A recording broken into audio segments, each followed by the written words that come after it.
Have you ever walked onto a casino floor and just been hit by that wall of sound? You know, the bells, the jingles, all those little explosions of music. It sounds like total chaos, right?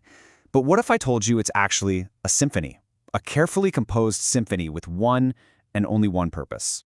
Okay, I want you to really picture this. You're standing in front of a slot machine. The lights are flashing, the energy in the room is just electric. You haven't even hit the button yet, but you can feel your own heartbeat kind of starting to sync up with the rhythm of the room. And then you hear them. The first thing you notice are the bells. So bright, so clear, ringing out from somewhere across the floor. They're a signal, right? Someone, somewhere, just one. Then, you start to pick up on the chimes. They're a little softer, a little more magical, maybe. They start to layer on top of everything, creating this constant, shimmering soundscape. And finally, you get these little bursts of music, these short, super triumphant jingles that seem to pop up from everywhere at once. And get this, they're even coming from machines that aren't even yours. It blends together into one big party. So what if every single one of those beeps and sparkles and melodies was deliberately created by someone whose job isn't to entertain you, but to understand you psychologically? So who are the composers behind all this? Well, they're probably not who you're picturing. These people, they're not just musicians. A better term is behavioral engineers. See, their instrument isn't a piano or a guitar, it's the human brain. And their sheet music, it's written in the language of human psychology. One source I read put it perfectly. It called them the invisible puppeteers of the casino floor. They're subtly pulling on our emotions and motivations, using a medium most of us don't even consciously notice: sound. And their mission? Oh, it's crystal clear. It's not about forcing you to do anything. It's not about arguing with you. Their one and only goal is to create an environment, an auditory world that makes you want to press that button. Just one more time. So, how in the world do they actually do it? This is where art and science smash together in this really fascinating way. Let's get into the techniques. It all starts with something they call sonic identity. Think of it like a theme song for a TV show. Every single modern slot machine has its own unique audio signature, and it's designed from the ground up to be emotional, to feel familiar, and to be absolutely unforgettable. And this is where the brain science comes in. The designers use very specific tones that are scientifically proven to trigger a release of dopamine, that feel-good chemical in your brain. So even when you have a tiny, tiny win, it's celebrated with this huge, triumphant melody.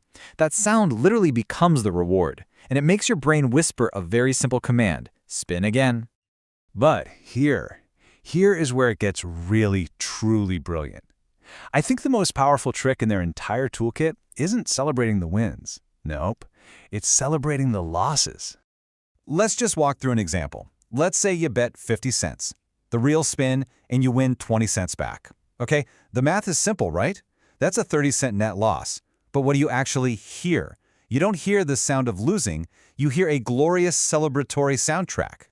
Because if you take away that sound, the illusion completely shatters. Your logical brain would immediately do the math and go, hey, I just lost money. But with the right sonic reward, your brain gets this little micro-celebration, this tiny hit of dopamine that just papers over the financial reality of what just happened. And I want to be clear, this is not guesswork. Their studios are basically science labs. They will A/B test hundreds of different jingles. They literally monitor players' heartbeats to see which sounds create the most excitement. They even simulate that old-school sound of coins falling into the tray, a sound you almost never hear for real anymore, because they know nostalgia is an incredibly powerful trigger. Okay, so we know who they are, we know what they do. But there's one more secret about these designers that, well, it might be the most surprising thing of all. Get this. Many of these audio architects, these people who are crafting these incredibly intricate soundtracks to keep you playing, they never touch a slot machine themselves. They're not chasing the jackpot. They are completely objective, detached observers of human behavior. So what are they then? If they're not really musicians in the way we think of them, and they're definitely not gamblers, the best way to think of them is as storytellers. But their medium isn't words or pictures, it's sound. And the story they're telling? It's always, always about you, the player. It's a story of constant triumph, of near misses that feel like huge wins, and small victories that sound like life-changing jackpots. Their job is to tell a story that celebrates you, even when the math of the machine says there's nothing to celebrate.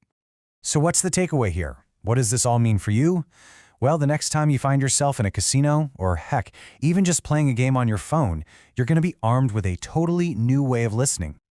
When you hear those jingles, don't just hear noise. First, hear the celebration. Then, ask yourself, what is its purpose? Is it trying to mask a loss? Is it building my anticipation? And finally, recognize the story that it's trying to tell you. You're not just spinning reels, you're the main character in a very, very carefully crafted audio drama. And that leaves us with one last kind of fascinating question to chew on. You're on the casino floor, you're tapping your foot, you're moving to the rhythm, you're dancing to the music. But who's really leading the dance?